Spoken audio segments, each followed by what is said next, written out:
Hello and welcome to the Time to Calibrate podcast. This is episode 43 and I am Brent Robiar. Joining me today, as is often the case, is my co-host, Mark Levesque. Unfortunately, Bob could not be here this morning, but in his place today, we have a special guest from one of my favorite YouTube channels, This Watch, That Watch. Welcome, Michael Steen Holst, aka Mike. How are you this morning, evening for you? I am good. It's like you said, evening, but I am great today. I'm happy to be here with you guys. Yeah, we're thrilled to have you on this morning as well. You know, Mike, we like to begin with a wrist check, and as you are our guest, you get first honors. So what is on your wrist today? So that's embarrassing. I don't have one, but I will get one. Do you get to get to choose? No worries. This is not the first time that has occurred on this podcast. So, do you want the Apple Watch? No. No. Okay. Fair enough. You're fired if you wear the Apple Watch. Then we can do the G-Shock. Oh, that's awesome. Yeah, that's better. Or we can do, which is out of the vault, the Zenith A384 Revival Edition. Yeah, that's really cool too. Watch. That's fantastic. That's my daily wear at the moment. I bought it a year and a half ago, give or take. I think I'll put that one on. I think that's the one we're going for. There you go. Put the Apple Watch far away so as not to hurt anybody. Yeah, it should just burst into flames the minute you put it on camera. Mark, what do you got on this morning? First, I want to apologize to our fans or our listeners. Last week, or last episode, that is, I used my wife's headset, which is a Plantronics headset that she has for work, which is a high-end headset. I figured I'd try it out to see how the quality would be. And unfortunately, my voice didn't sound very good.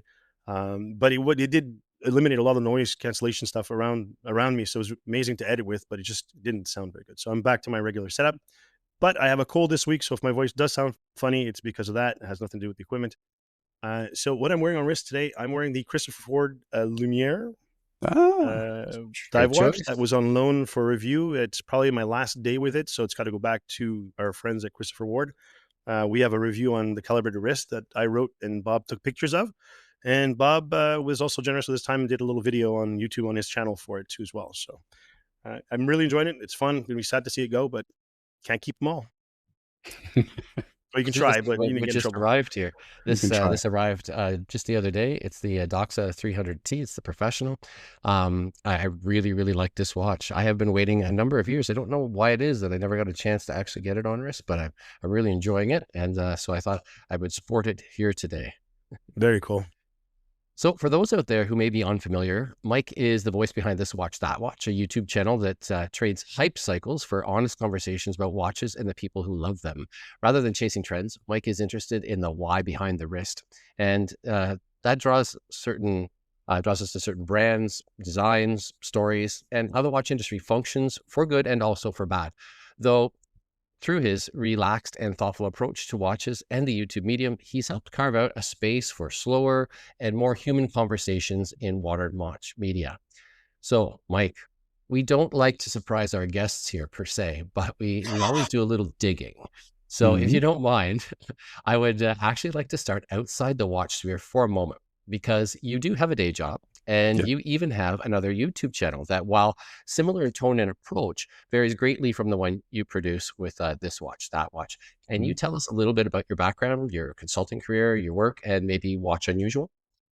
Yeah, so my background is business, a lot of it in HR, but also in consulting. I've been basically a slave to employment for 25 years, much like many of us. Worked in multinational companies, including pharmaceuticals. My first employment was a company called Novo Nordisk, which everybody knows these days because they do the whole Ozempic thing. But 15, 20 years ago, nobody in the US knew it unless you were actually a diabetic.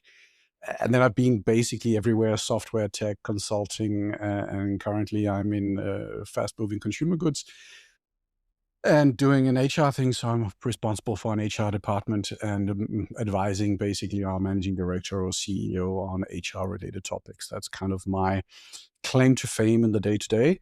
It's exciting enough, but it gets boring on occasion. So that's why I kind of ended up saying, what else should I do? And, at my age, either men buy a bicycle and start doing triathlon and stuff like that, or I said, how about starting a YouTube channel? That sounds equally stupid. And that's what I did. And so that's kind of how I ended up in this. Well, we're glad that that's the choice you made. Yeah. Thank you. Yeah, absolutely.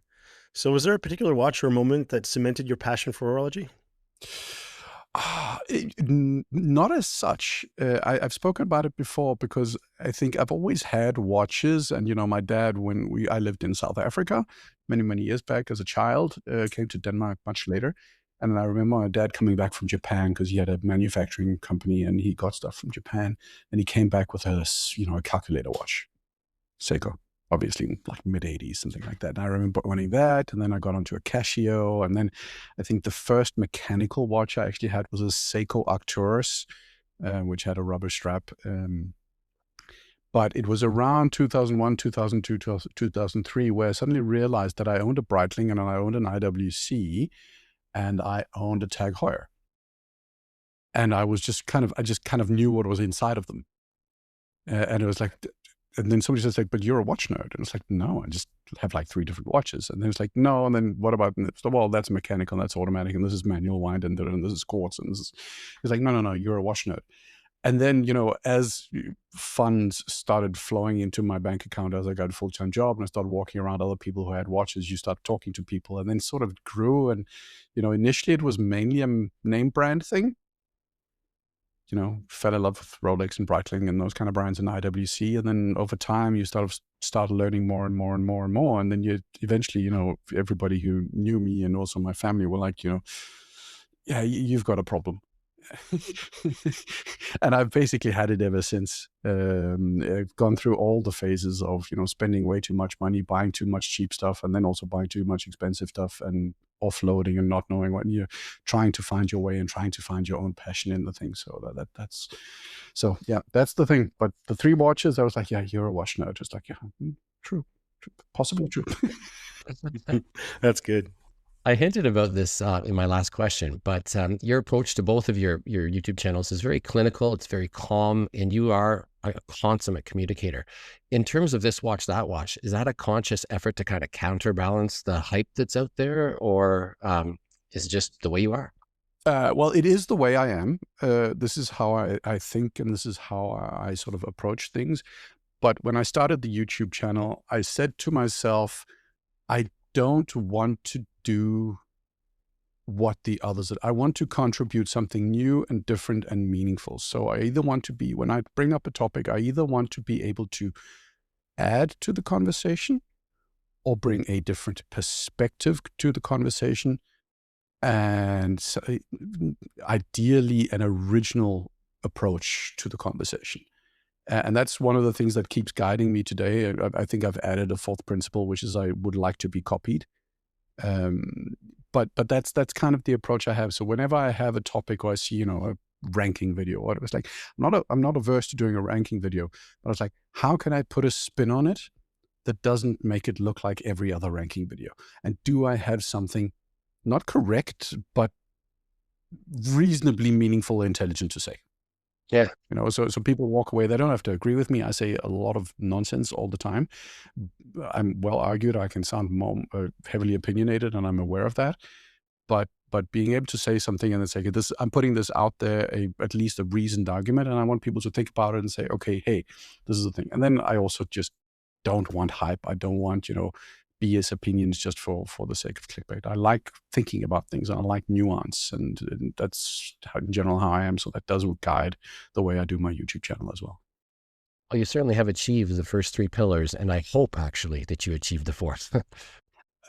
I seem to be noticing every now and again some YouTubers are doing things that they didn't do before, which I'm like, maybe that's me. I can't prove it, but it's like, yeah. Well, it is refreshing, going from we had a guest last week who is all about entertainment in his watch reviews and in his content, and he definitely has his own personality and his own twist to what he does. And your brand of content is the polar opposite. Both equally valid, both equally entertaining, and there's space for all of that online, which is great. And believe me, Brent and I talk about your videos often, and we're big fans. We enjoy the full length. For listeners, you just covered his face, but no, we really enjoy the form of the content, the quality, and the thoughtfulness behind the content. It's really cool, especially for us watch nerds who are Mm. deeply into this stuff, to get the analysis that you provide. It's fantastic. So you Yeah. cover both broad industry issues and specific watches. How do you balance market analysis versus hands-on reviews? Well, initially, I basically only did market analysis, sort of broad topics, because I didn't have access. I have friends who have watches, but loaning their watches and stuff like that, it's just not really feasible, and not everybody wants to loan a watch, that kind of stuff. As my channel has grown, I've been quite aggressive with reaching out to brands, and initially I've basically had no standards, in the sense that I've just written to anybody and said, would you like to allow me to borrow a watch or loan a watch? Um, to also have that perspective on it. And I also very aggressively asked them, it's like, can I fly down and see your factory? Because I think it adds to my own passion, because I love the fact that I can get inside a building and see how they do the things. But I also learn something every single time. And then I'll just, ask questions and say, okay, how exactly you're doing this? Where are you getting this from? And this thing looks similar. And why do you do that? And what's the most important thing to you? And it makes for better content, but it also gives me a more nuanced understanding of what's going on in sort of the passion of the hobby, right? Um, so that's kind of why, and that's why I do both. I stick mainly with market analysis, because that is like my key claim to fame. I'm never going to be a pure play product reviewer. I also think it's hard to do well, but I'd like to improve on it. But it's never going to be the core of my content. Okay. Yeah, when I was younger, my kids were younger, we used to watch How It's Made on the Discovery Channel. They do tours of factories and so forth. And Yes. at the time, I had a job in logistics and supply chain where I was on the road, and I did get to visit a lot of manufacturers. And every time I was asked, "Do you want to go visit the manufacturer? You want to go in the back and take a look?" And I would always jump out of the seat and let's Yeah. go. So I would love to do that with watches and go visit factories, and something that I'm actually passionate in. It would be Yeah. Yeah. fantastic. So maybe one of these days we'll get No, but invited somewhere. it's just fascinating to have the opportunity and just see, okay, what are you guys doing? And this machine. And then I was at Brand a couple of months back. It's like, yeah, this used to be Rolex machines, but it's secondhand. We couldn't afford a new one, so we got old Rolex machines. We're using them. They work really well, but they need to be up and running, because it takes them like 3 hours, because they're so old. So they're like Yeah. a little more. And it's like, you're sort of all the intrigues, and you're talking to the engineer, and he's like, yeah, well, I came from a place where they had all the newest machines. This is it's just fascinating. And it's like Oh, you it go must into be. the weeds of lubrication and stuff like that you never thought would be interesting, but it turns out to be that it actually is. Yeah, for us, I'm sure. You ask my wife, I think she'd roll her eyes, but I think we love that kind of stuff. So you've made videos about overrated watches and the industry's biggest cliches. What Mhm. trends do you think are the most misunderstood by enthusiasts right now? Oh, that's a difficult question. Um, I don't know if there's a misunderstood trend. I think I think there's a couple of things that sort of come to mind when you say misunderstood. I think there's a general sort of misunderstanding around pricing and quality, and sort of everything's getting more expensive, and some of it is just pure, we want to go for rich people, now you have more money, and then there isn't a component to that. But there's sort of a understanding that everybody's doing this, and not everybody is. There are quite a few brands that are investing at improving features at the same time, not necessarily one to one, fair enough, but they are trying to do better things. And I think that's one misunderstanding. I think the other misunderstanding is, I don't know if it's a misunderstanding, but it's kind of the two camps, which is, if you've got the one side, which is the people that see this as jewelry and it's like it's an ornamentation, and the other people that is like a specs race. And I think both kind of, not correct either of them, because the specs race is like, you can't judge a watch based on specs. It's like, I will never buy a watch that's not COSC certified. It's like, why? Mm, Why? I understand why you need 40 miles per gallon in your car or whatever. That makes sense. I understand why you want 300 miles of range on your electric vehicle. That makes sense. But this is you can wind it, or you don't need it for any practical purpose. So why would that one practical thing be so incredibly important that you just simply cannot, do without it? It's like just like plus minus 2 to 4 instead of minus 5 to 10. It's like, who cares? If it's a nice watch, it's a nice watch. So I think that's one of the misconceptions that I think is Mike, there. I can't have a watch that's only 100 meters water resistant. If I fall overboard, it's got to be at least 2, maybe 300 meters water Yeah. resistant. Only. It literally has to go to 50 atoms or fathoms. Exactly. Because if I Yeah. sink, I'm a big guy. I may go deep. Yeah. No, so I think, yeah, I think that's the one. The other thing, I think if you're going to talk about misunderstanding, I don't know if it's a misunderstanding, but trends, this is like everything else. The brands try to create trends, and they also try to jump on trends. So you see, like 2 years ago, everything was pink. It's like, I don't know why. And now this year, it seems like tiger's eye stone and stone dials is a big thing. Stone dials, yeah. And the integrated sports watch, people are still coming out with new ones. Yeah, exactly. And it's like, well, and it's like, wow, why do they keep producing? Well, because you keep buying them. Yeah, you mentioned before about the people who are into the specs race and people who are into the ornamentation. There are a lot more people into the ornamentation and buying a watch because it has a name or because, it's a status, or than there are of the tech nerds like the rest, like some of us. Yeah, agree. You have more than 176,000 followers now on YouTube. And statistically speaking, only about 1% of YouTubers ever hit that 100K mark. And yet you achieved it in a relatively short period of time. So I'm wondering, like, when you started out, did you have any idea how much traction the channel would get so soon? I had no baseline for comparison. None. I had no clue. I remember sitting there, and I think my first video that exploded was a video about, I think it was like you need to have a summer watch or something, or winter watch or something like that. And by exploded, it had like 15 views in an hour. Now I do 15 views in a minute. It's not even comparable. It's not even close. But I was like, my wife, I got 4 subscribers in a day. I was like, I was totally knocked back. I had no idea. I think it was only when I got to around, 15, 16,000 subscribers, and I have an Excel sheet looking at all other people so I can see how much they're growing. It's like, okay, for the last 5, 6, 7 months, nobody has had the percentage growth that I've had. I was like, okay, this is actually going quite well. And then I told my friends, and they made fun of me. It's like, you have a YouTube channel? Seriously? Aren't you a little bit old for that? It's like, and they were just, it's like, you don't tell that to your friends when you're drinking some beers. They're like, okay, we're going to make fun of you all night. This is, you're never going to live this down. You're going to be it's like, you're enough of a nerd already, and you decided to start a YouTube channel about watches. Seriously, dude. And then, but it was around 15,000. I was like, oh, this is actually going quite well.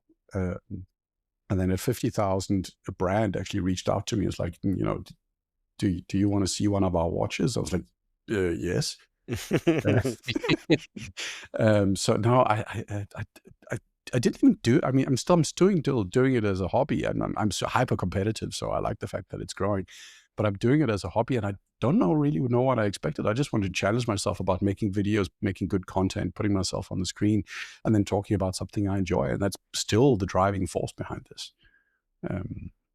And so far, it's continuing to grow, which is just fabulous. I love all the support I've gotten for the channel. That there's of the 8 billion people on the planet, there are at least 176,000 that an old person that just talks and talks and talks is actually a viable, I'm going to call it, business model, but apparently it is. Oh, that's fantastic.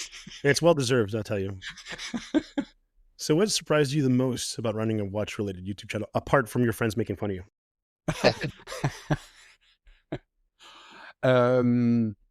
I think 2 things. One is how positive people really are, and maybe that's my channel, but in general, it's a very sort of appreciative community. It's not sort of super polarized. Yeah, sure, people will comment about Hublot, and there's a little bit of hate towards brands, Rolex, whatever. It's like waitlists, that kind of stuff. But generally, people are super, super positive and super, super appreciative of the work you put through, and people really want to contribute and make suggestions and suggest things I can improve upon and do. And I think that's a huge surprise, or not a surprise, but it's a positive. The other thing is, it's hard work. It's fun, but but the pressure of every week having to come up with something new is I mean, it's tough. In the beginning, it was easy because I was like, I'd made a list, and then I was like, I've got 15, so I've got 15 weeks. But then suddenly you're in 14 weeks, like I have to come up with another 15. It's like so far it hasn't turned into repetition, but it's hard work, but it's a positive because it's still remaining challenging and fun and exciting, and it keeps me thinking and it keeps the brain engaged, and I enjoy that. You do all your own editing? Everything. I do it all myself. I film, I edit, the whole shebang. So that's a lot of fun. Everything's done in the home, which is also quite the exercise because I have to kick the family out typically. So I actually film in the bedroom because that's the only place we have space for, and that's where the chair is that I sit in. And I have to get the kids out so the noise in the background isn't there. And it's like basically it's Saturday because I can't do Monday to Friday, and it's like get out. You have to tell my wife I love you, but you need to find something to do with the kids for the next 7 hours. 7 hours. Holy cow. Then I'll do 7 videos in a row. And the only thing I think that your channel is missing is a little wee fireplace, because it just seems like that fireside chat vibe that's going on there. With the proliferation of all this contemporary watch media, do you think that the modern collector has become more informed, or do you just think that they're more opinionated? I think the modern collector, there's fewer and fewer of them. I think in general, they're more informed. I think it's harder as a collector to have a brand pull one over on you in terms of what you're actually getting. It's actually a very transparent industry because of the sort of perspective there's on it and the views that are on it. So I think, yes, I think in general they're more informed. Having said that, I think there's also, I don't like the sort of definition of what's a collector and what's not a collector, but there are a lot of people that are enthusiastic, but they have different things they're informed about, if that makes sense. Absolutely. So not everybody is equally informed about the same things. And to my own example, I can't recite Rolex serial numbers, Rolex numbers. I can't do it. And I don't know which AP21147932.ST.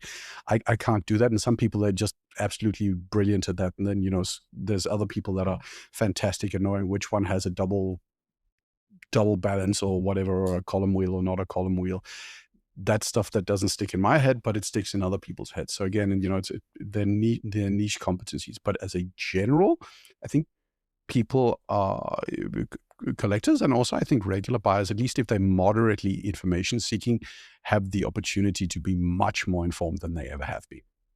And I also think that's, just to speak on for that, I think that's one of the reasons why you see more and more watch companies reaching out to YouTubers, because they are seeing how they're not in control of the narrative, and they would very much like to.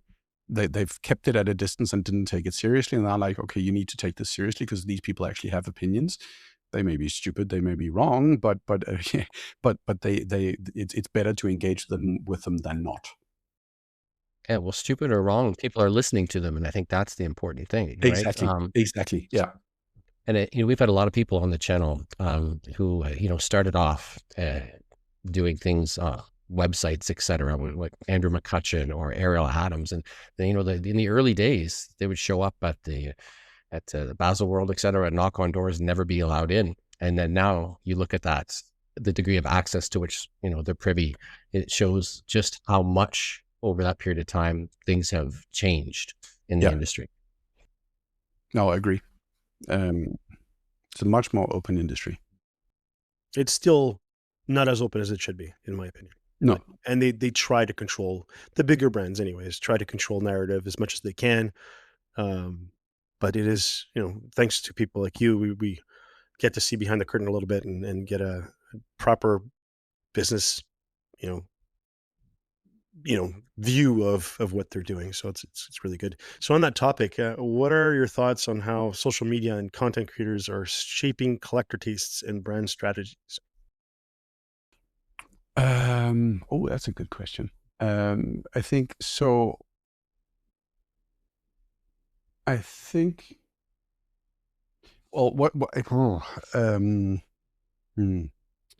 I think you have to differentiate back to your point that it depends on the companies. I don't think Rolex in any way, shape, or form is being influenced by YouTubers, other than the fact that they're aware of somebody like Teddy Baldessar and know that he gets to he has a big enough audience that he actually got as the only YouTuber, as far as I know, got access to the ground scrounger on his sort of YouTube channel. That's a huge thing that somebody like Rolex, who are so insular and so protective, basically said, now's the time to at least, within a controlled environment, go out. I think what you're seeing is it's influencing a lot of micro brands.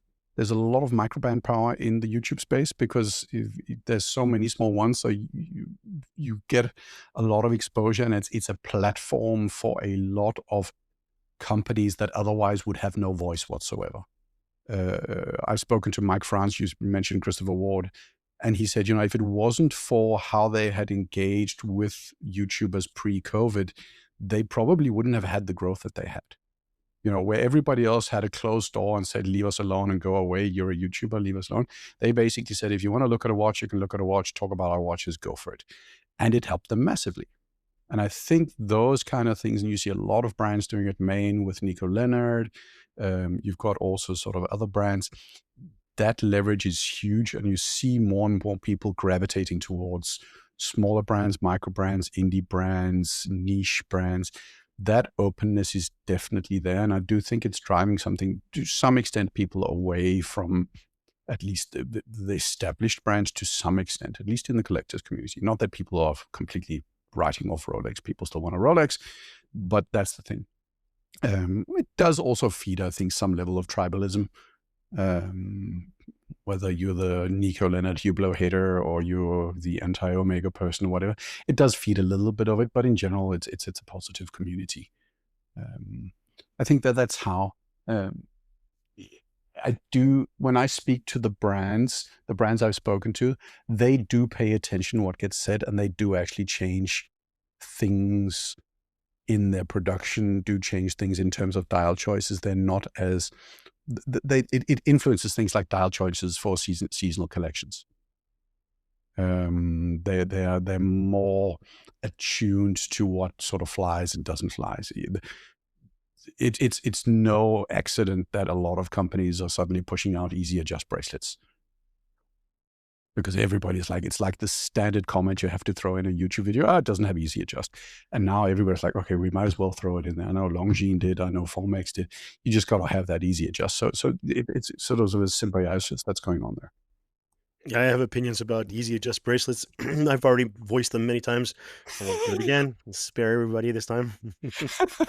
Well, this conversation may actually logically lead to my next question, although we may have to wait a moment before we see that connection, because I want to talk about fried chicken sandwiches, Mike. Would that be okay with you? Absolutely. To bring our audience up to speed, Mike published a video about a year ago, and it was about the Game of Superman Slim, the CMM 2.20. Yes. But as often the case with your discussions, the video was really about a much larger theme, and it was, why do all watches end up looking so similar? Yes. And of course, there's a fine line between timeless design and safe design. Could you elaborate a little bit on that analogy for the audience? Yeah. So the reason I used the fried chicken analogy was, and I don't remember the quite origins of it in the US, but I'm going to say sort of like Popeye's chicken, or one of those sort of like South state fried chicken joints that don't make their way to Europe, but they exist widely in the US. And suddenly these things really started picking up steam. And then you saw brands like Burger King and McDonald's losing out massively. And now, I don't know if it's already the case, but McDonald's sells pretty much more fried chicken than they do, Big Macs, or at least significantly more. That's probably a more realistic claim. And they also have an actual fried chicken. It's not just the McChicken, it's fried chicken. And it's a reflection of how in any market, when you see sort of popularity, you see this trend to fill that gap and see this is an opportunity, this is a gap in our space. And if you want to be part of the big leagues in terms of volumes, you have to you have to deliver on whatever that flavor of the month is. So everybody's got their pumpkin spice latte version, and everybody's got their fried chicken. And at some point, even Rolex has to have a integrated bracelet watch. There you go. You said it. Thank you. And you know, I spoke to somebody at IWC about it, and they basically said, well, of course they had to have an integrated bracelet. They were losing sales. Even Rolex was losing sales on their Datejust and whatever watches to brands like IWC that have a, albeit expensive, but a really, really good ingenieur offering. And then you've got, I don't know how many others. You gotta have your fried chicken sandwich. If you don't have a fried chicken sandwich, and people are not walking in your store. Yeah, you brought up IWC there, and the integrated sports watch craze happened just as they had changed the engineer to a standard case format, and then they had to walk it back after they saw that everybody else is making them, and it's huge success. And then they had to bring back the engineer integrated bracelet. It's actually hilarious if you think about it. They just Yeah. The forethought that they had was just not there. It was No. really strange. No, completely not. You know, I wouldn't say it's because of intelligent management, but Patek, they just kind of had the Nautilus and stuck with it, and AP had the AP and stuck with it. But IWC, you know, messed around for decades. It's like, let's make it big. Let's make it like a Breitling. Let's make it like a, you know, giant whatever. Make it like a Royal Oak, but not in. Because they weren't selling. And they weren't selling. And it's like, what do we do? Okay, we actually have the original design. And by the way, it looks like people actually like these kind of integrated thingamabobs. Let's do that. Okie dokie, boom, right? And it's a boardroom decision. It's a wise one, because why wouldn't you when it's so popular? The thing is, you need to get in early and not on the tail end of the trend. But that's why they do it, and they end up all looking the same, and that's why we've all got everybody's got their version of the black Rolex Submariner, you know, black bezel, black dial, black. With a comfortable steel bracelet and a comfortable easy adjust mechanism, and you've got your integrated bracelet, and you just have those tropes throughout. You got your 3-register chronograph with, you know, a horizontal layout. You have to have that as well. The IWC ABXGP, Hamilton have one. It's like, and it just dumbs things down, it dulls things down, because it's like, oh, I'm reviewing this watch that looks pretty much like the other watch, and it's just a question of which dial you prefer, which brand you prefer. It's like, it's not hugely exciting. I understand why they do it, but it does turn into a very homogeneous, nondescript sort of, you know, mass market environment. And there's a good chance that when you're talking to micro brands, that the watches are made by the exact same factory. Yeah. It's not entirely unrealistic, no. You call somebody and say, I need a chronograph. It needs to live up to these specifications. It needs to be it needs to have the dimensions that can hold a Sedita SW200. It's like, oh, do you want it with a custom rotor? No, I don't want the custom rotor. Not this time. I'll do that next time. Are you going to do a custom bridge? No, I'm not going to do a custom bridge. I'm also going to wait that for the upgrade model in the titanium version. It's like, and we'll also put COSC in that one. That'll be cool. And it's like, do you want to do a military version? Yeah, the gradated bezel with, you know, the full gradation instead of just the first 15. Yeah, we'll do that next time. That's going to be our special edition. Yeah. Sounds like a recipe. It is a recipe.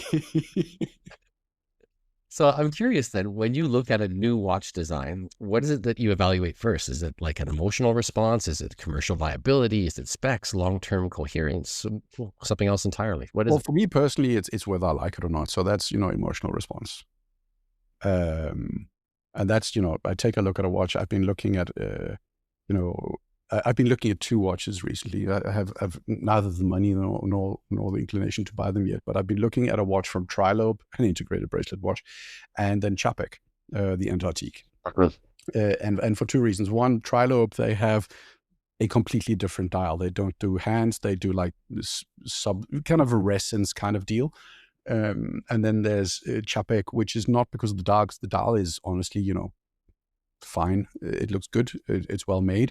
But the whole thing is, you turn around, you see a pretty damn impressive movement. And for a lot of high-end watches, you don't get the impressive movement in their entry models. Not that a Patek 26330 isn't an impressive movement, but it's, it's a fair, it's their standard caliber. The Laureato caliber, the GP 3300 also, You just realized you just went on a here's the digits for the model numbers and yeah, I stuff. did. Yeah. I know. I'm sorry. You're a little better than you think you are. but they're workhorse movements. They're the high end workhorse movements. They're not the ones with the black polish screws and the anglash. But when you're looking at those two watches for the price, it's like, okay, both of them have gone a completely different route in terms of the movement. The Trilobe has got a very Breguet-esque kind of look to the back of the movement, in terms of the way they put it together. And when you've got the Chapek, it's got a level of detailing which is absolutely insane. And that's, I just look at it, I was like, wow. That's the thing that speaks to me. It's like, this is what captures my heart. Some new version of a Rolex, which is 0.5 millimeters. I'm talking a lot about a Rolex, but it's stuck in my head right now.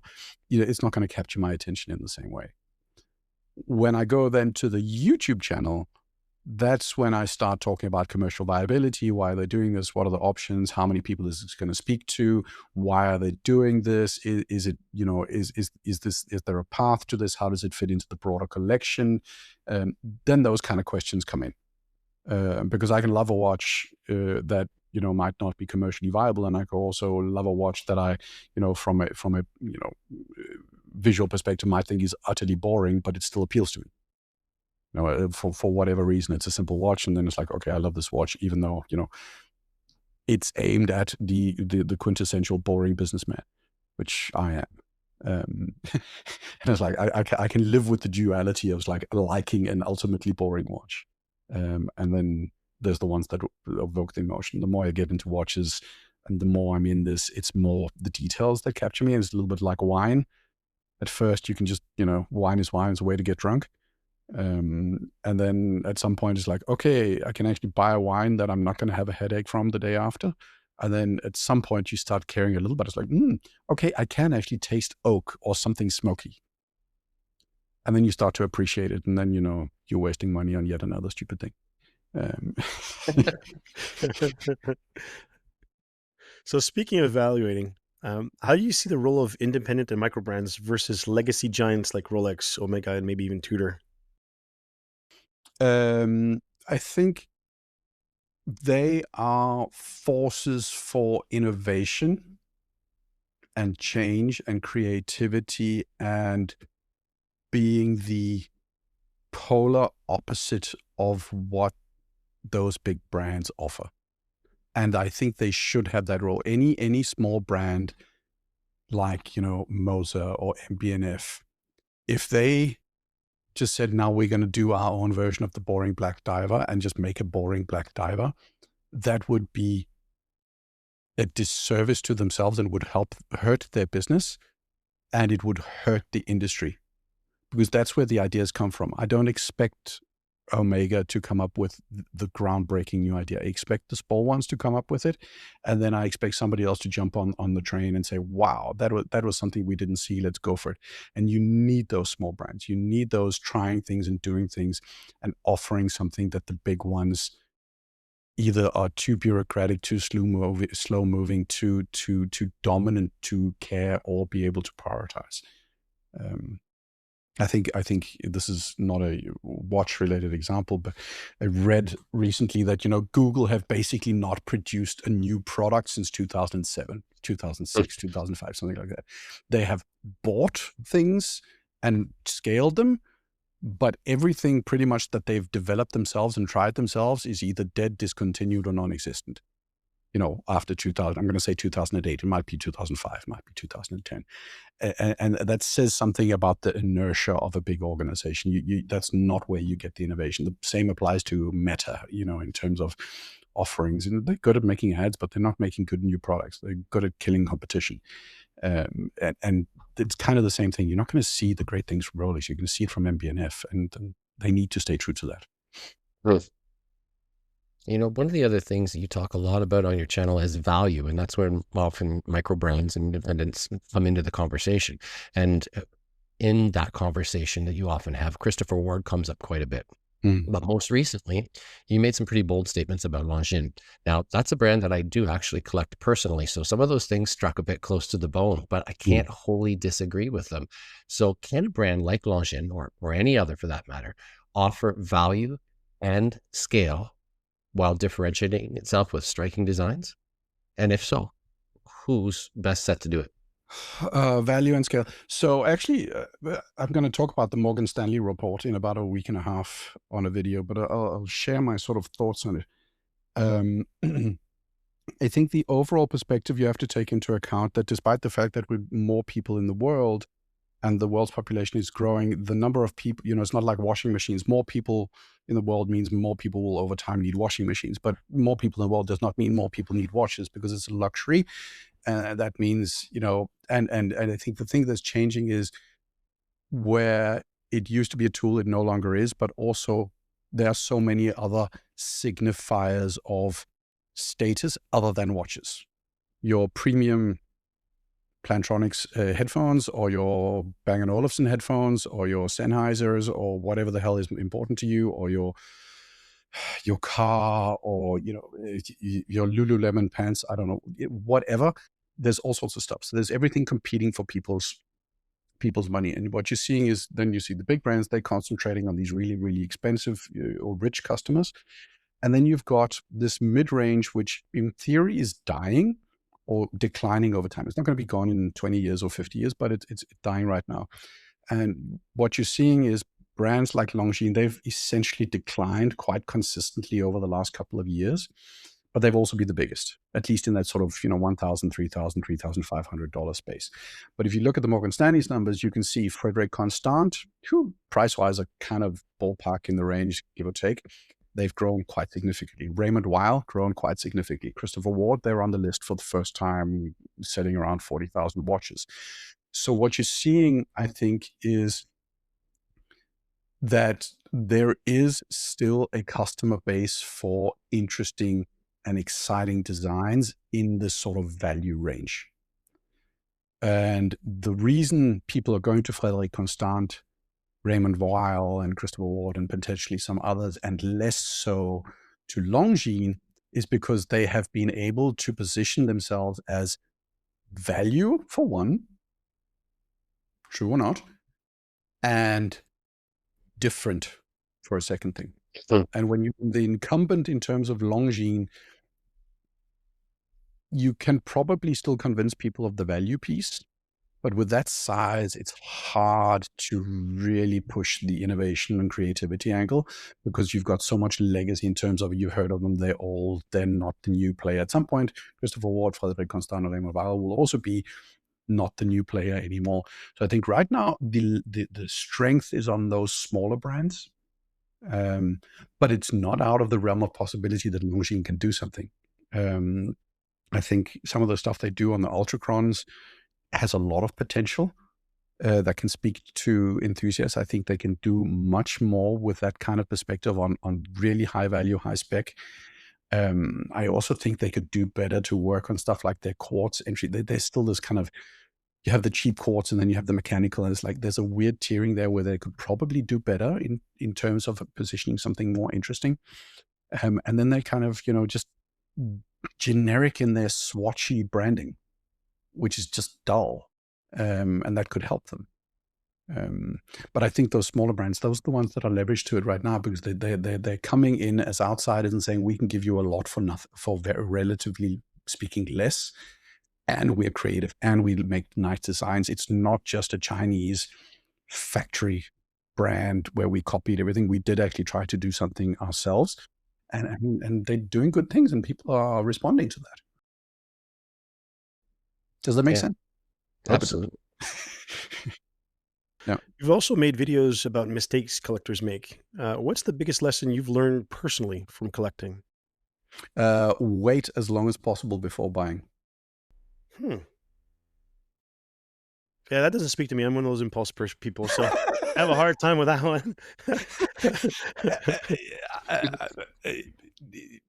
The initial love, I always say, go down, look at it, and leave. Come back another day. It saves you money, and you fall in love, and you can go back to that store and be super annoying to the AD. They're just happy to be talking to somebody who's not at the Rolex side of the store. It's like, oh, you want to talk about Blancpain? Yay! I'm so happy. And they're like super happy to deal with you then. That's been a big learning for me, because I've far too many times fallen in love with something, bought something, and like short time afterwards it's like, this is a mistake. So I've curbed my ridiculous bipolar impulsiveness. I'm almost 30 years into it. I'm still being impulsive, but I find that I do buy watches mostly pre-owned, so I don't take as much of a bath as No. if you bought them brand new and then moving them. And I've found that learning through acquiring them has been fun. It's been a Yes. really cool journey. Yeah. And the problem, though, after all these years, is figuring out what you want next Yes. after you've had so many, and it's a Agree. little bit of an issue right now with me. I'm jonesing for something else, and I don't know if there's anything that I really want right now, other than something that I cannot afford. Right? Yeah. There's There's always one always you can't afford. yeah, But there's like the Chapek and all this, and I yeah. there's a Gronfeld that I absolutely adore. That the Delta Force, I think it is, their sporty watch. God Yeah. damn love that watch, but it's never going to happen. So, but in the affordability spectrum, on the $3,000 to $5,000, I've had everything I ever wanted. I don't know Yeah. what else I'm going to get next. I still love the watch that I wear most of the time, which is my Fortis Novanaut, Yeah. but I want something new.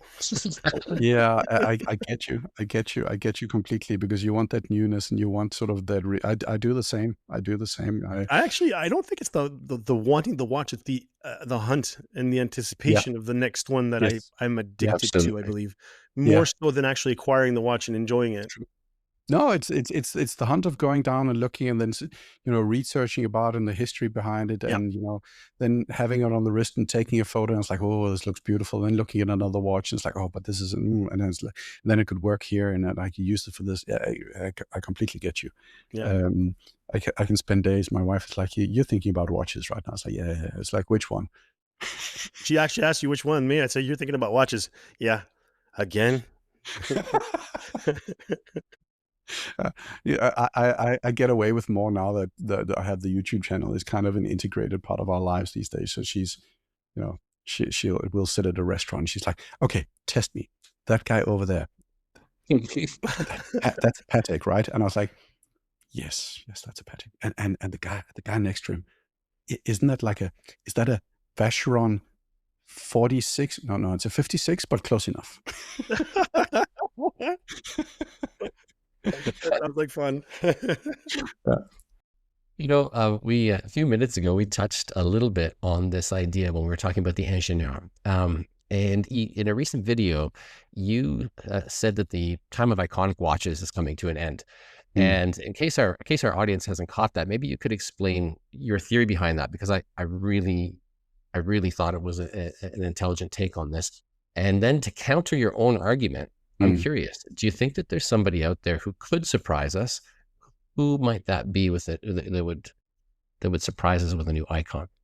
Yeah, so the logic behind it is, so I sort of walk through what makes something an icon, other than a brand saying this is our icon, and it's a sum of different things. So it's a product of the time that it was in. So the reason we have iconic dive watches, they almost all come from the period where people were sort of going with Jacques Cousteau and trying to go really, really deep.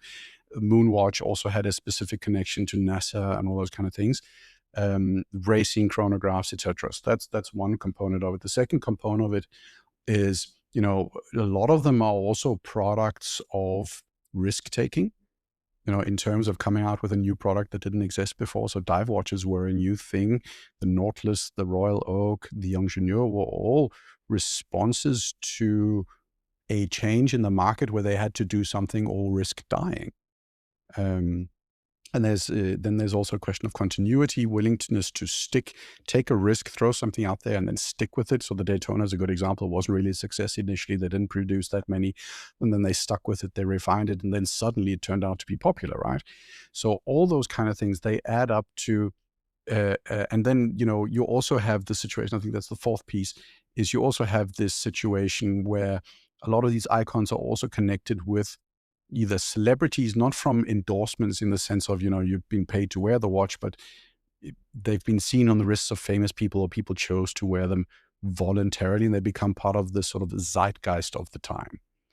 And when you look at the way everything is, my argument was, when you look at the way everything is done today, when you go to the Met Gala or the Oscars or the Globes, everybody's paid to wear a specific watch. You can almost tell who's wearing what, so there's nothing original to it, and people know that. The second one is back to the sort of homogeneity of the market. Brands have no interest in trying to come up with something original. They want to come up with something that sells. And if they already have something that sells, what sells is a new dial variant. Right. So that's, and so you have a whole lot of things basically lowering the likelihood of a brand taking a chance, coming out with something, sticking with it, in it at the right moment in time. It's not, it's not unlikely that there will be icons again, but it's more and more rare because everything is so structured, so manufactured, so fabricated, that and everything's also so hype focused. It's like, oh, this is our drop, and then we're gone, then we move on to the next thing. So 6 months later, we've already forgotten about it. There's nothing that says, okay, we're going to stick with this for 25 years. It's like, no, we did this now, and we're going to move on. That doesn't lend itself to iconic status in the same way. So that's the risk. Could it happen? Of course. And I made the bold statement that something like the Hublot Classic Fusion could essentially end up becoming an icon, because it's such a sort of picture of its time and the commercialism of its time. I think I mentioned the MB&F, the horological machines, one of the legacy machines. They're doing something, they're very niche and they're not broadly appealing necessarily, but there's potential there. And it's always hard. That's the way the prediction thing becomes hard. It's like, what is popular now that came out recently or in the last 10 or 15 years is so good that people are still going to be talking about it and screaming and desirable of it in 25 years? That's a really hard question. Can it happen? Absolutely. But I think there's a lot of factors speaking against it, because everything becomes so derivative and so standardized and so, corporately decided in a game plan. That's sort of my thing. I think there was less control in the 60s. There was less control in the 50s. There was less control in the 70s. And today it's one big corporate machine, and they're not interested in icons. They're interested in sales. So if we were to combine what we've been saying about micro brands and independence and this other juggernaut of established brands, are we in a moment of creativity boom, or are we in nostalgia cycle right now? That's a good question. I'm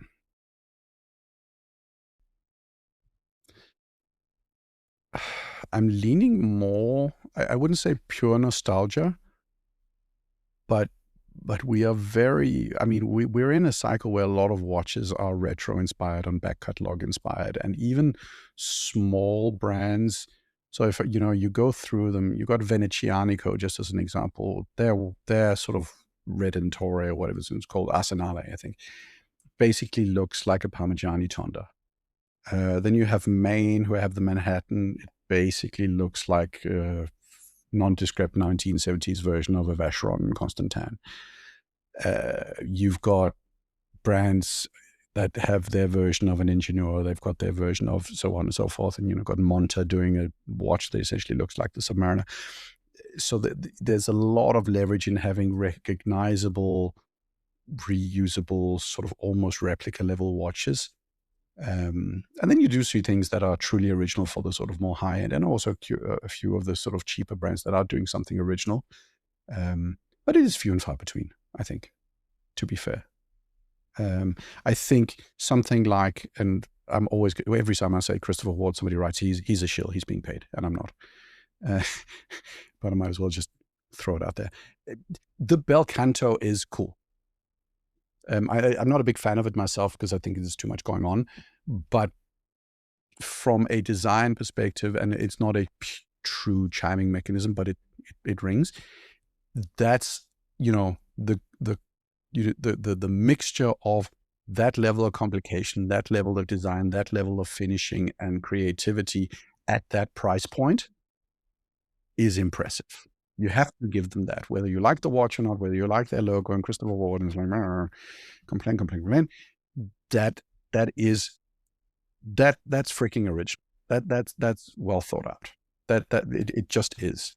And whether that'll turn into an icon, maybe not. It depends on how Christopher Ward does and how long they keep it there, and all sorts of other things. And if a famous person wears it, but that's something that was original. That was something that moved the needle in terms of wow. It's not just another dive watch. Yeah, the Belcanto was lightning in a bottle. Yes. I think they really. I don't think they even realized what they had on their hands until well after launch, and they tried to replicate that kind of success with the Loco. Yes. And I don't think they did as well with it. I don't think it's selling as well as the Belcanto initially did. From what I spoke to them, that's probably true. Yes. Yeah. But that they are trying to recreate that moment. Absolutely. And it's like, okay. It's like I said, lightning in a bottle. It's like it's if you're starting a YouTube channel and your goal is I'm going to create a viral video. Good luck. You're not. Yeah, you can't do that. No, you can't. No. You know, you can't. No, you can do your best. I've got an idea of what will do a little bit better, but I can't predict if it's going to do 1.2 million views or something. You can't do that. You can put out your best and then you post and pray. And that's the risk, and that's why they go back to and doing simple dive watches and stuff like that, because that's where the volume is, and it's like, and that's what sells. And you can speak highly of MB&F, but the fact is, they're also niche. They're not going to sell millions of them, one, because they're expensive as FU something, but the other thing is, it's also a relatively limited niche of people that think it's attractive to have a big bulbous weird fishbowl kind of thing on your wrist. It's not exactly broadly appealing, and you really have to believe it and just keep doing it until somebody's like, okay, they actually mean it, then we're gonna do that. We're gonna buy that one. Yeah, it's for real. It's like, this was not a joke. They actually meant it. So how do you personally approach buying a watch? Is there a philosophy you follow when you invest in a piece? Apart from waiting. Yeah, no. No, I don't know if there's a philosophy. I think it's sort of a journey in oh God, such a cliche. But it's the previous watches and the watches I have kind of inform my interests and where I'm going. And I think when I was early and I was into the whole name brand thing, because of course I was there at some point, then it was, expanding from the bigger name brands to the smaller name brands. But more and more I look for things that are different, and more I look for things, obviously beautiful in my eyes, but things that I've grown to appreciate in a different way. So movements are becoming more and more interesting to me than I ever thought they would be. And I never thought I would become like a movement guy. But then, you turn them over and you start realizing that's also because I've been to the factories, and you talk with an engineer, he's like, and then you talk with the guy who's doing hand anglage. And then he's like showing you a bridge, and he says, this one is done by a machine and this one is done by hand. It's like, initially you look at it, it's like, I can't tell the difference. And then you get it under one of those little glass magnifying things.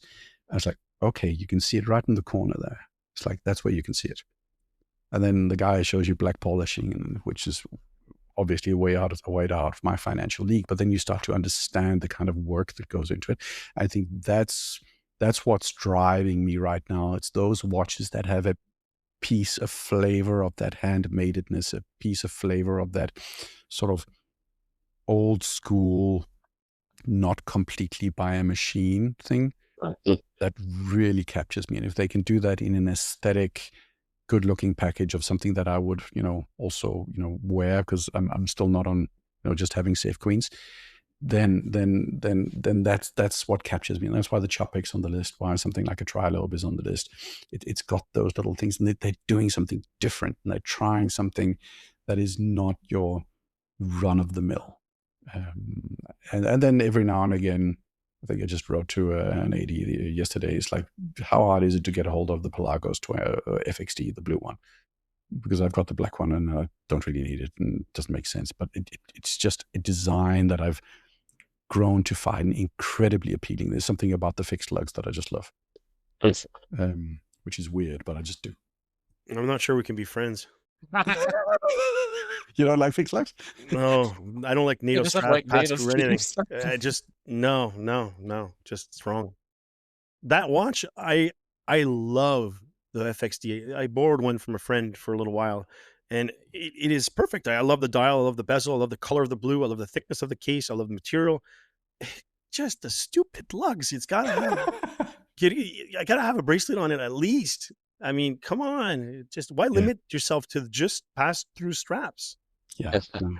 And that's precisely why I like it. There's something about the lugs that just makes it different, and it's the dumbest thing. And I agree with you. It is, from a sort of functionality perspective, just stupid. But that's kind of why I just like. I can only wear it with a strap. No, you can be friends with Brent then. Brent likes NATO straps and stuff. I still can't get around putting a $5 piece of nylon on a $6,000 watch. Well, Okay. you can buy an Omega NATO strap that'll set you back $200. It's still sure, but it's still $5 nylon, worth of nylon. Exactly. But you pay $200. Yeah, and it says Omega on it. Exactly. So while we're on the idea here of some trends, what's a trend in the industry, Mike, that you hope quietly fades away? I'm glad pink is gone. It's dead for the moment. It'll come back eventually, but pink pisses me off. It's just, stop it. It's like, ooh. It's like, look at me. I'm a confident man. I can wear pink. It's like, just stop. Just don't. Can't take it seriously. But I think there's two trends. I do think by now it's like we've got 797,000 versions of integrated bracelet watches, and yes, the two I've mentioned I'm interested in right now are integrated bracelet watches. I'm completely aware of both irony and the hypocrisy of that, but we don't need any more. We really don't. You guys just need to stop. It's like somebody needs to throw a brick at the next person in the room that does that. It's like, no, stop. It's like, Wolfgang has said no. Stone dials. And yeah, that was my second one. Aventurine and God damn. Especially in the low end. I mean, everybody's doing it, but in the low end, it's like, okay, we've got this derivative watch, which isn't particularly special, but look, it's got Aventurine now. I mean, fine, it can look good, but it just does not impress me. Well, it does to some extent, because I've spoken to a tile manufacturer the other day, and it's, chipping and speed and stuff where you have to cut in them. It does have something, but stone dials is like Meteorite a couple of years back. They don't always look great, and it's very hit or miss. And that's one of the things that they're really pushing hard as an industry, because they can make there's money in it. Yeah, they can push a bigger premium, and I've got my favorite example, which is the Zenith Defy triple annual calendar lapis lazuli dial, which is like $8,000 more expensive than the exact same watch with the exact same movement, just with the lapis lazuli dial.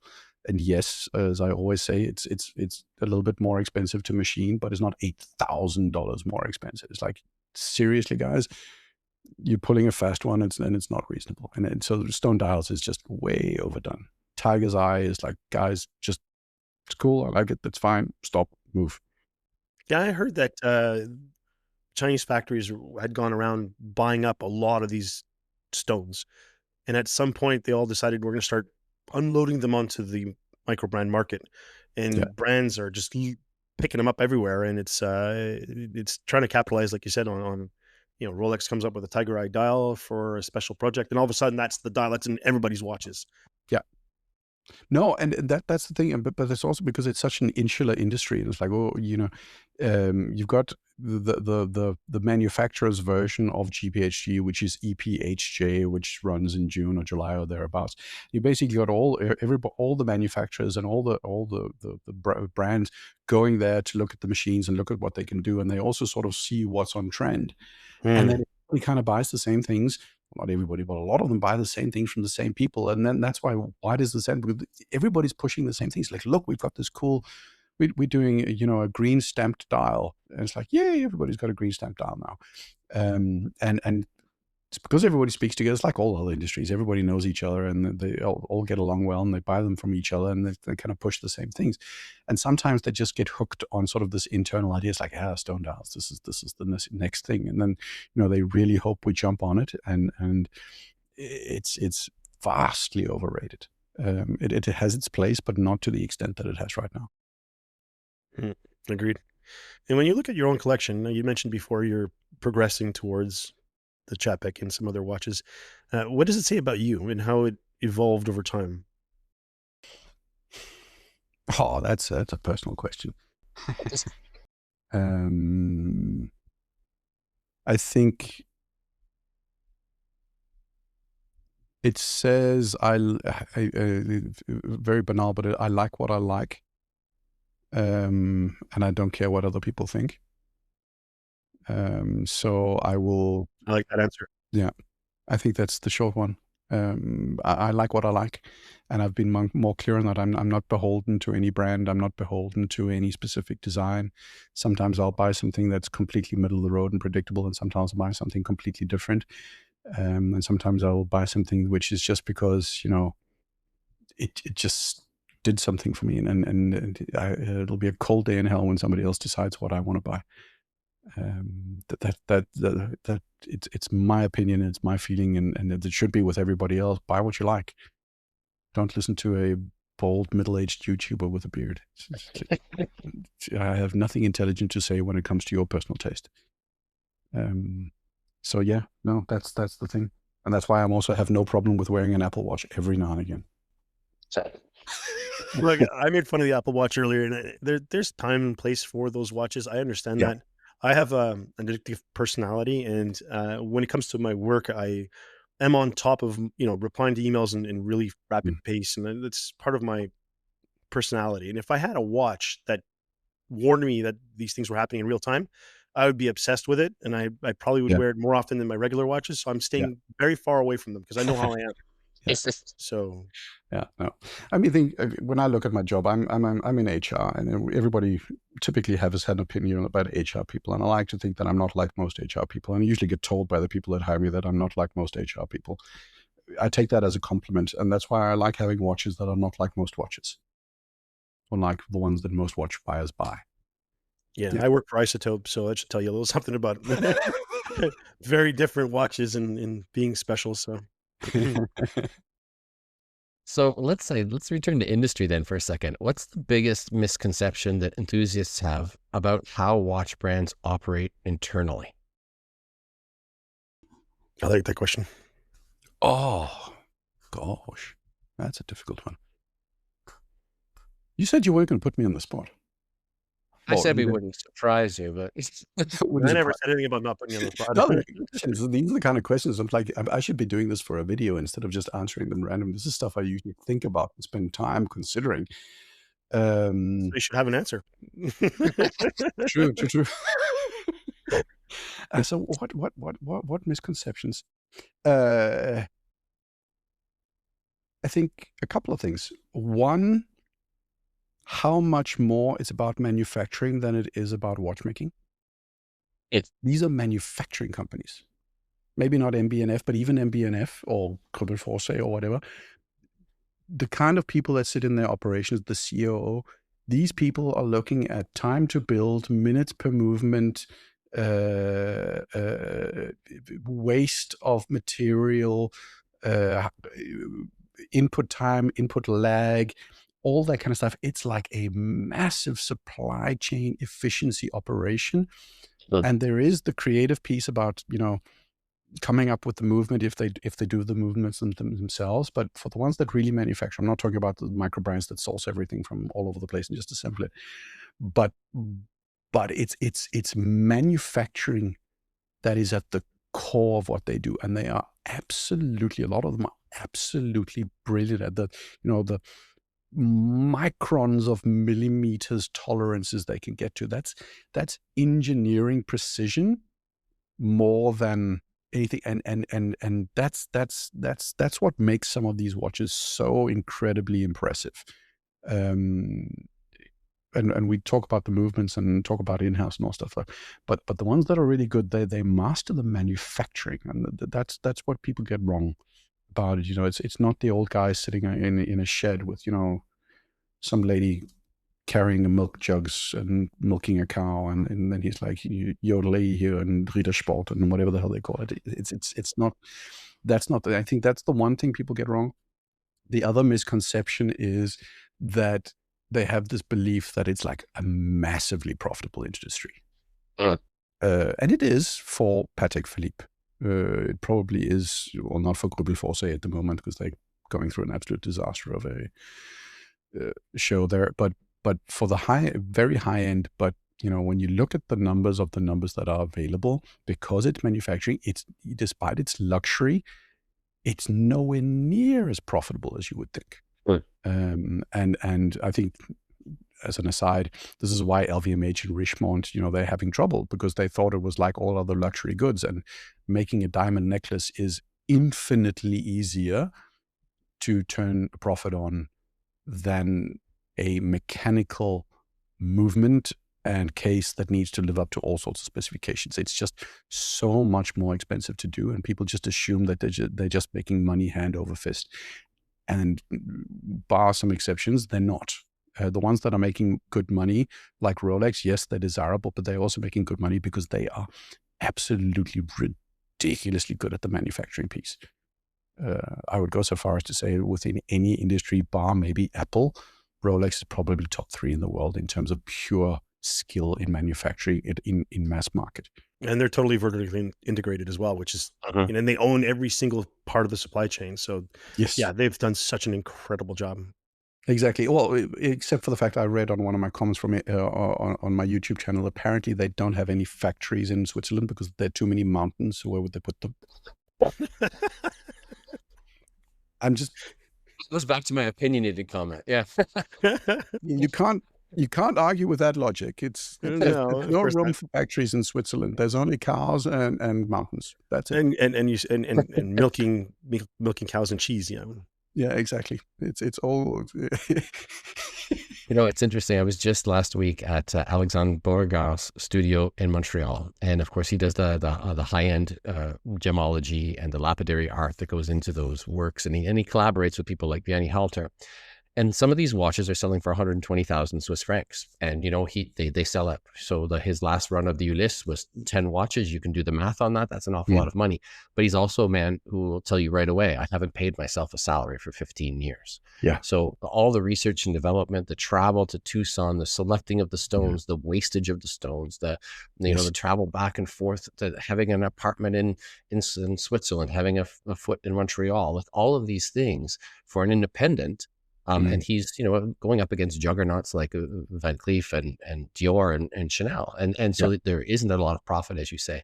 But what also surprised me, and I'm just commenting on something you just said too about manufacturing, is just how incredible manufacturing is in Switzerland.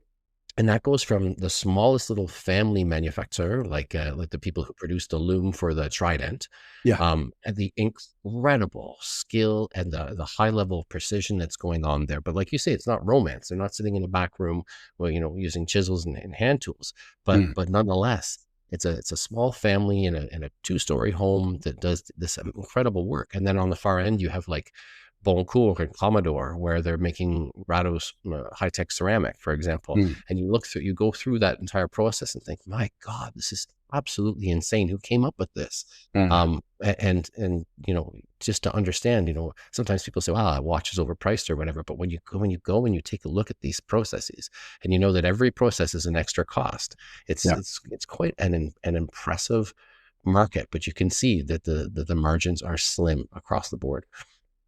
Very interesting. No, yeah, it's very much the case. It's this fat cats sitting with smoking cigars and just rolling in sort of Scrooge McDuck levels of money. I mean, obviously the CEO of Rolex probably is sleeping fine and has a personal chauffeur, but as an industry, it's not hugely profitable. And all those small companies, it's not necessarily hand to mouth, but it's hard work.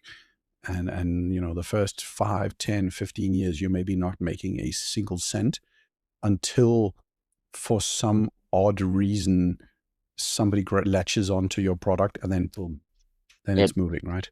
And you have a few examples that break that mold, but for the most of them, it's a slog to make decent money. Also because it's so volatile. You have 3, 4, 5 years where in 2, 3 years where everything was going gangbusters, and now pretty much everybody's shedding 10, 15, 20% of volumes. And because it's the Swiss, most of them are trying not to fire people. I mean, if give a call to our American tech bros and tell them, hey, how about you decline 10% in volumes, you have 2 years where you don't have profits, and you not fire anybody. That's not going to be the best business case that board is going to approve.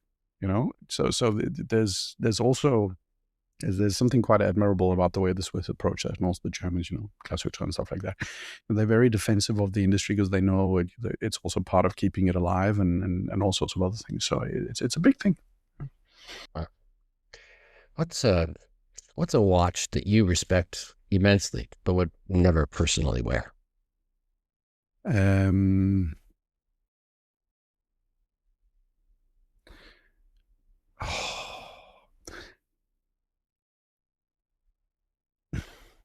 trying to think of which one. There's a couple. I don't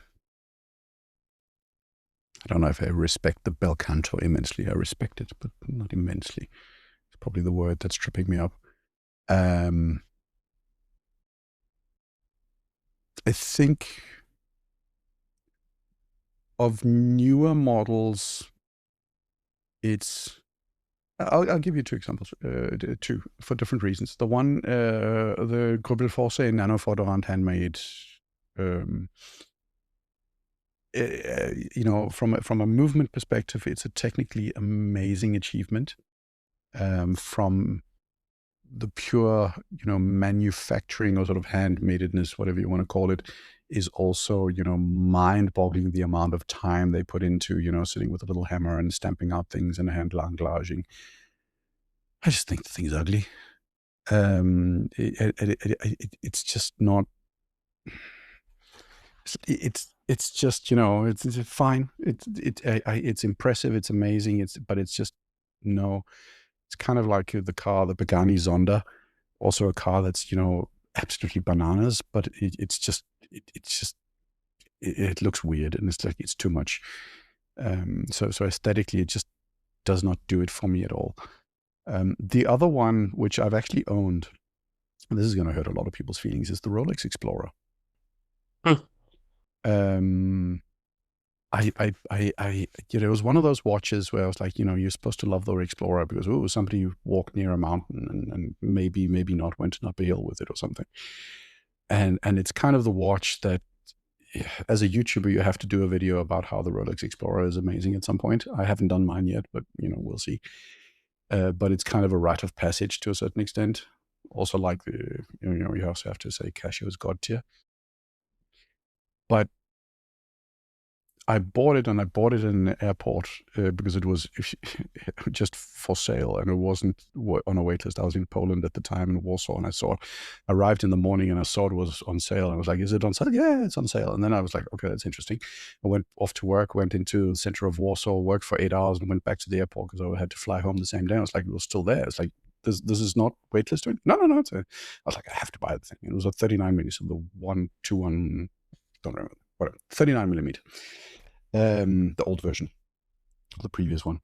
And then, I bought it because you're supposed to, and I just wore it for like 3 or 4 days. And I was like, this was a mistake.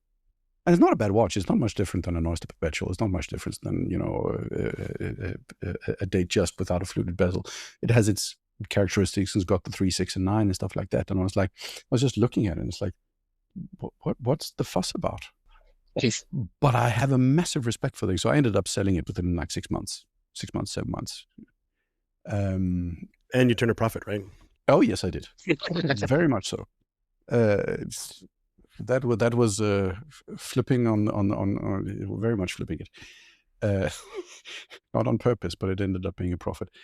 But I respect it because it embodies a lot of that simplicity that people want from true tool watches. It embodies, whether you believe the storytelling or not the storytelling, it is one of, those first true practical tool watches which has only one function. It tells time, and it does it simply. It's legible. It's easy to read. It does everything. So I have a respect for the heritage it has, its iconic status, and also sort of the emotion that a lot of people have towards it. But I look at it like it's an Oyster Perpetual with the 369 on it. And now I'm definitely going to get killed. But yeah, no climbing any mountains. You'll be fine. Yeah, no, exactly. But no, it just doesn't. I respect it, but it does nothing. Nothing at all. So changing gears a little bit here, are there any topics or formats you haven't tackled yet on your channel that you're excited to explore in the future? Yeah, I mean, I want to do different things. I think at some point I want to do my version of a Nico Leonard video. I don't know if I'm capable of it. So basically get mad at the camera and yell a little bit. Just scream. Yeah. And then call people names and just. And I'm at such a loss because I don't even have TikTok installed, so I wouldn't know where to start in terms of getting TikTok videos to comment on. I have to call my 12-year-old child. It's like, how do I install TikTok? I don't know. I'm 15. I'll give up. Nobody knows. Is it like MySpace? Who would know? No, probably not. We're too old for TikTok. I don't even want to. Yeah. I do want to actually still sticking with the 3 principles I said in the beginning. I do want to do factory tours the way not in the way Teddy does, but I want to do factory tours as well. I want to show people and sort of add my perspective to that. I do want to talk to some people and have people from the brands on camera and talk to them and find an interesting format for that. I haven't nailed it quite yet, but I'm trying to get to a point where I can do that. So that's one of the things, 2 of the things I want to do. Because I want to open up the doors. I want to expose people to some of the things that I'm learning and take them on the journey that I am as well when I walk through those buildings. So that's some of the things. And then I also want to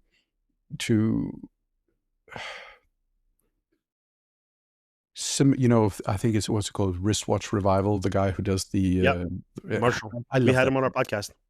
I can't do that, but I want to build a watch. Not a collab. I don't want to sell a watch, but I actually want to be a watchmaker for a day. Yeah. And some of those kind of things, go through the process, sit with the manufacturer, not just taking pictures of a machine, say this machine does that, but if some brand is unwise enough to let me, I want to sit in front of the cam and the CAD and the cam and fiddle around and make my own design and see if I can do things without burning off 14 tools at $14,000 or whatever it costs. I would love to do that thing because it's the creative part and it's also sort of getting close to the production and getting sort of my hands dirty. I think that would be fun to try. Well, now it's out there, so it's time to manifest. It's gonna happen. I just need to find the time. That'd be really cool. So this is a question we often ask content creators. What's your advice for aspiring watch content creators? How do they find their voice in a crowded space?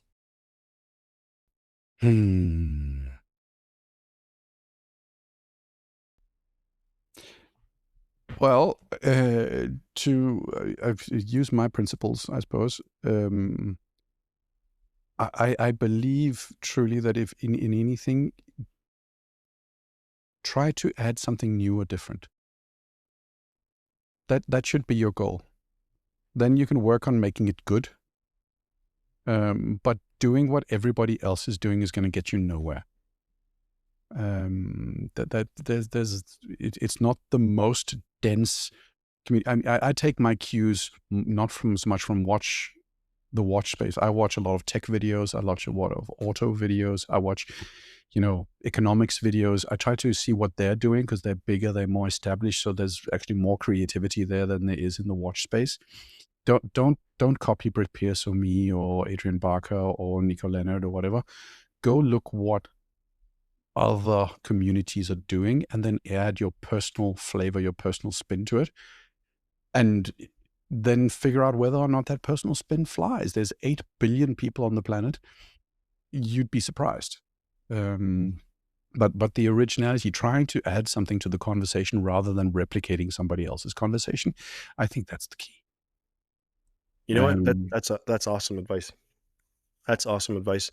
When we started this podcast, the three of us were thinking it was going to be just three dudes talk about watches once every 2 weeks. And there are a lot of podcasts out there. And there are a lot of podcasts about friends talking about watches that just released or what they're wearing or wrist checks. So when we started doing the interview process, the interview style of podcasting, we were doing interviews of 45 minutes, an hour, and then we started doing them a little longer. Yeah. We're at an hour and a half now, and we're probably gone for another 10, 15 minutes. I don't think anybody else is doing it quite like we are. No. And I think that there's an appetite for these longer form conversations where people actually get to know our guests. Yes. I've mentioned this on the last show. It's one of my favorite episodes we've had with Andrew McCutcheon, because Andrew is a consummate professional, and when you see him on camera or in a podcast, he is on. Yes. Right? He is playing a character of Andrew McCutcheon alive. Yes. So when we had him on the podcast and we had him on for almost 2 hours, he became Andrew McCutcheon, the dude. I can imagine.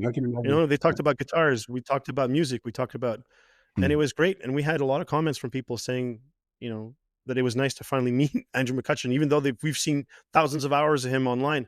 We finally got to meet the guy. And I hope that people now get to meet you and see the man behind the intelligent conversations on YouTube. So that's fantastic. I agree with you 100%.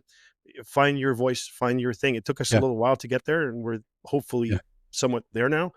You've obviously doing some no one else is doing, and it's obviously working. That's great advice. Anything else? No, and it does. There's 8 billion people on the planet, and I love the fact. And to your point about videos, if you go to YouTube and ask them what to do, they'll say make short form content, which is easy to do with things flashing on the screen. And you ask AI, and it'll say the same thing. Do product reviews and talk about Rolex, Tudor, and Omega. The world is yes, and it'll also tell you to make an integrated bracelet. And stone dials. With the stone dial, yeah. So no, that is the death of creativity. It's like there is a world with people that want something different, and they want something that you have to offer. And if you over time can develop the skill and the capability to also deliver it in a way that's moderately communicable, then you'll be fine. But try to add something to the conversation. Absolutely. Absolutely. So last fun question from me. If you could have dinner with any figure in watch history, who would it be and why? In watch history? Oh. Oi. That's a difficult one.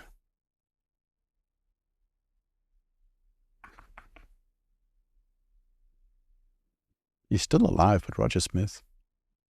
Yeah, that'd be a great conversation. That would be. Yeah.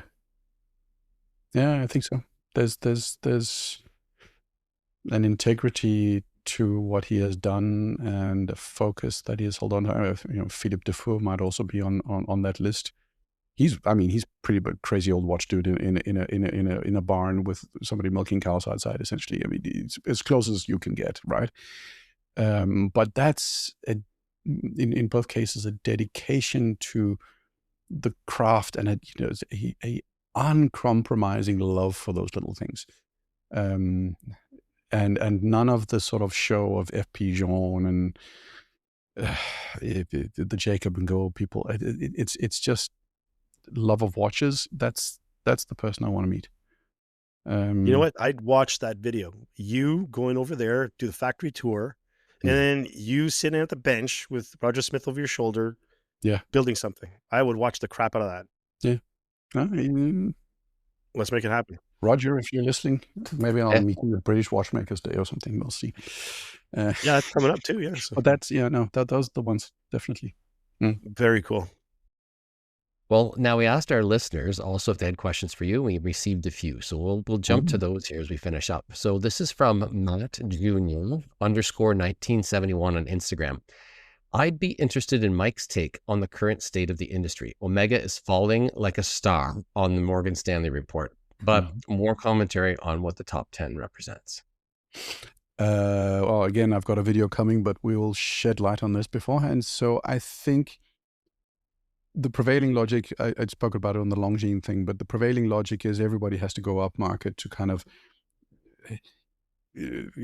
go towards the rich customers that you'll sell less watches, but you can make more money on the individual watches. For me, I think it's everybody's standing on the iceberg. The iceberg is sinking, and they crawl, up the spire so they sort of in less and less space.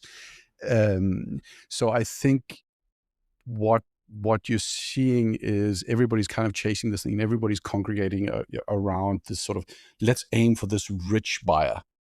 So everybody either wants to be like Rolex, wants to be like Patek, or wants to be like AP. And I think that is going to prematurely kill a couple of brands because the way to survive is either you are Rolex, Patek, or AP, or Richard Mille, or you are something different. And they are not realizing that they need to be something different. Everybody is largely trying to do what they've always done and just fight between themselves to kind of take up the scraps of what the big brands leave for the rest of them. But the ones that are succeeding are the ones that are not aiming to be part of the inner circle, but are trying to create their own circle somewhere else. And I think that's the journey. So and I think that the example is Grübbel Forsey. I think Grübbel Forsey are a fantastic example of this. Grübbel Forsey, let's go before COVID, they were selling under 100 watches a year. They were selling each watch for $500,000. Then they get a new CEO in, and he's like, "Hey guys, how about if we sold 500 watches?" And everybody's like, "Oh, 500, that's more than 100. Great, let's do that." And it's like, but we're going to sell them at 250,000 instead of 500,000. And then it was like, no, that sounds like a bad idea. But no, wait. If we multiply 250,000 by 500, that's a bigger number than 100 by 500, right? And it was like, yeah, it's a bigger number.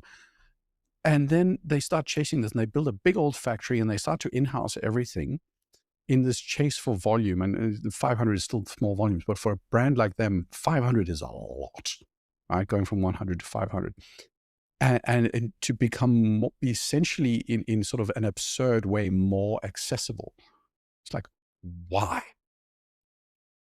And now the guy's out. The one of the owners, the original founders, is out. They've dropped that strategy completely and realized it was the dumbest idea ever.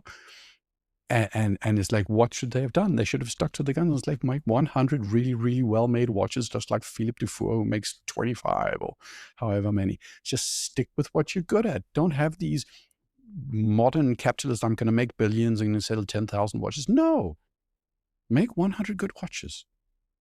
And I think that's the state of the industry. And I think some brands like JLC, Breguet, Blancpain, they have to accept that they are no longer big players. They need to look at smaller volumes, more niche, more specialized. If they don't do that, they're going to have years of sunk costs into trying to be bigger, and they're not going to succeed.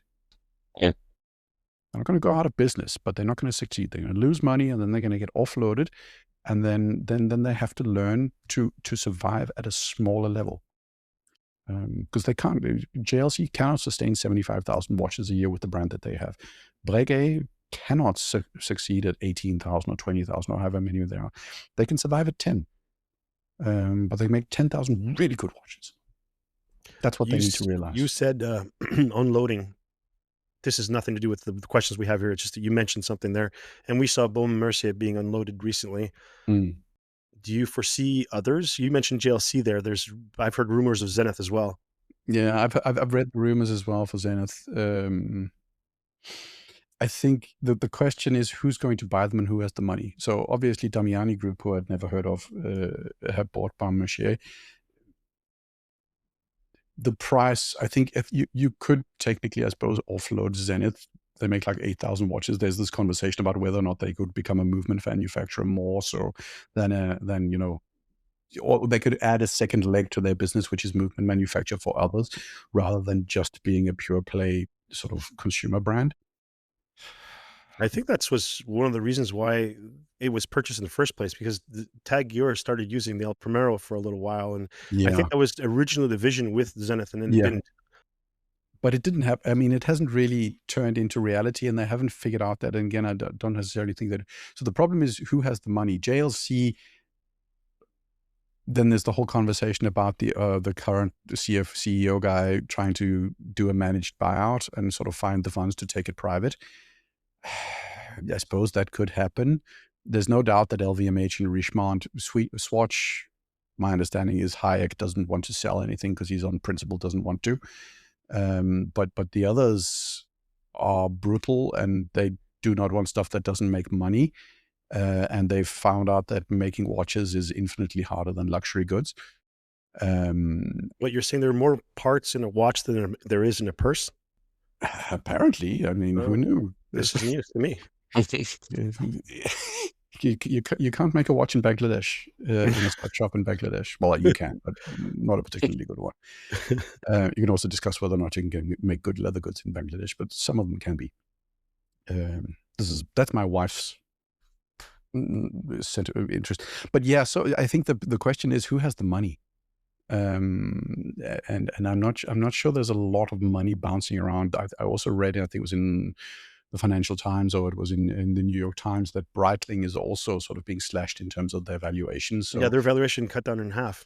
yeah, and that's they're owned by private equity. So private equity wants to get rid of a company within 4 to 7 years. It's been 2 ownerships now, but it's essentially a collective over 11 years. And I think 4 or 5 under the current. So they're like really hitting the end stage of actually getting, return on their loans that are super leveraged on all sorts of holding setups that are there.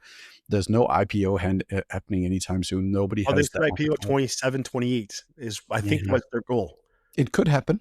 It could happen, but not now. 27, 28, maybe we'll see what the market is like. And but again, it's a commercial luxury good. Things could have turned around by then. Then things could be all great. But this is not a sector where, there's a lot of people that want to buy tech stocks and AI. So that's my question is like, who has the money to buy these brands, right? Maybe JLC could find the money to leverage themselves out. Is it going to change anything with the same guy at the helm? No, probably not. Probably not. It's like,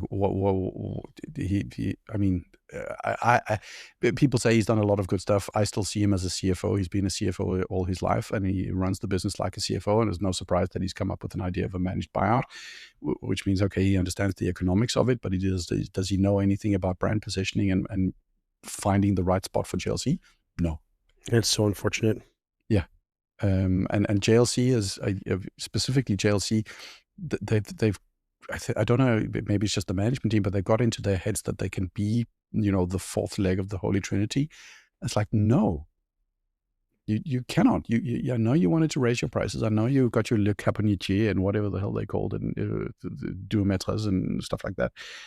Caponier, that's probably no, never mind.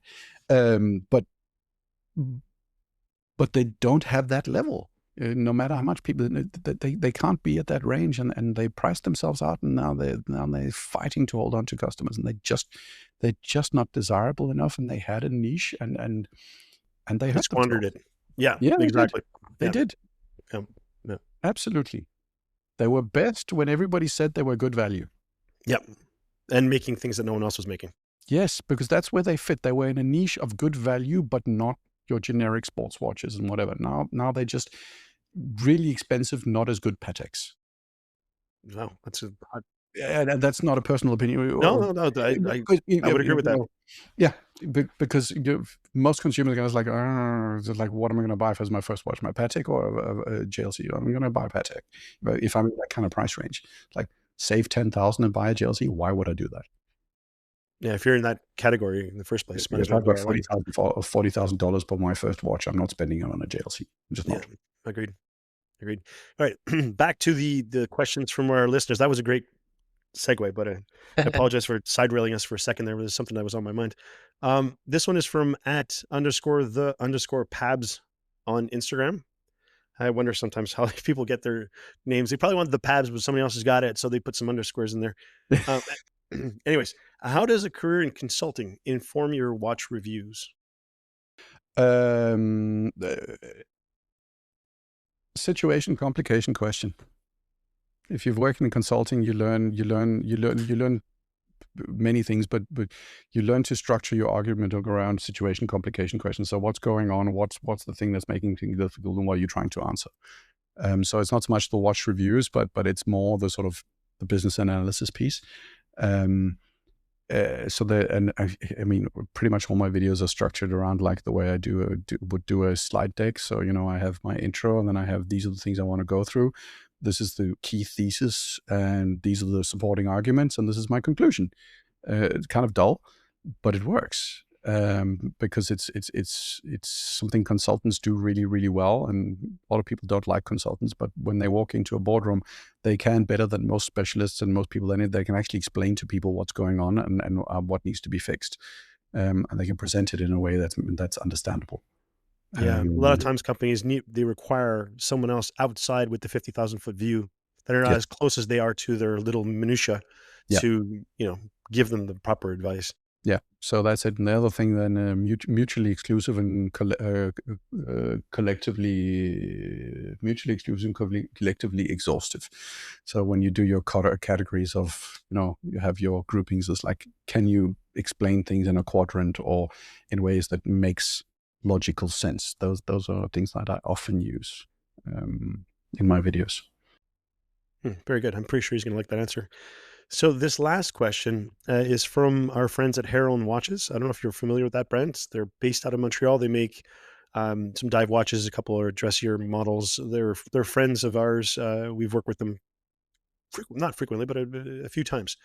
Uh, Yeah. from the perspective of a microbrand operating full time, Yeah. a small team, dedicated office, and a showroom, steady sales, what's the defining strategic shift that helps a successful microbrand move on to the next level? And once brands start gaining real traction, what's the most common scaling mistake you see them make? How many are they?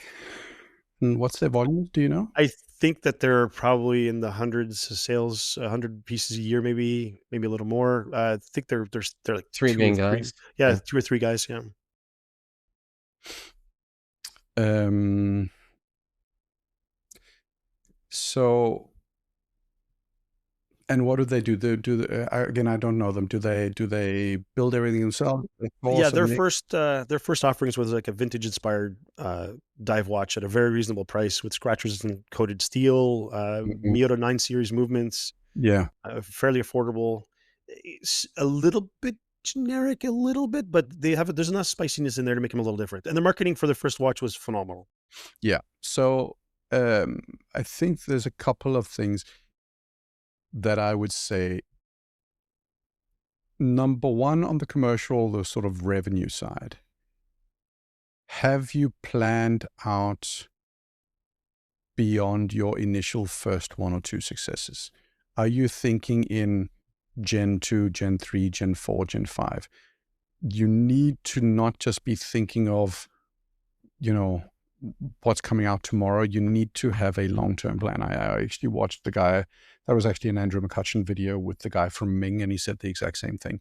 The one on the revenue side is, we've got a dive watch, and now we're going to make another dive watch. And it's like, what moves the needle in terms of turning it into a collection, turning it into not a interesting single time buy, but a recurring phenomenon that people want to leverage onto. And that requires more long-term product design planning, product planning. And I think that's difficult for a lot of small ones. They sort of get going. It's like, oh, people are buying our integrated bracelet watch. And then they haven't really thought through then what next.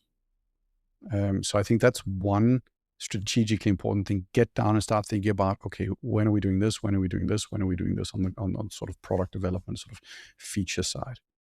The second one, I would say, and that again, I don't think they're quite there yet. If they're at 400 or 500, a couple of hundred volumes, that's still doable. But at some point, you have to start taking more control of parts of the process. So I'll use an example. Studio Underdog have now started, they've basically taken a controlling interest in a company called Horologium because they're starting to assemble themselves. That's a necessary step when you're building between 10 and 15,000 watches. You can no longer trust or sort of leave that part of the exercise to yourselves. So I think that's one of the ones. You don't want to go out and buy big machines. You don't want to start saying, okay, we're at 500 now, we're going to buy a $150,000 machine to make our own custom movements. That if you're going this kind of route, then you're sticking with the Miyota until you got some pretty decent volumes. You get some supplier agreements on them. You get some supplier agreements, and then you need to start looking and say, what is our differentiator on sort of the product specs? Are we going to find a better movement manufacturer? Are we going to, or movement supplier? Or are we going to better bracelet supplier?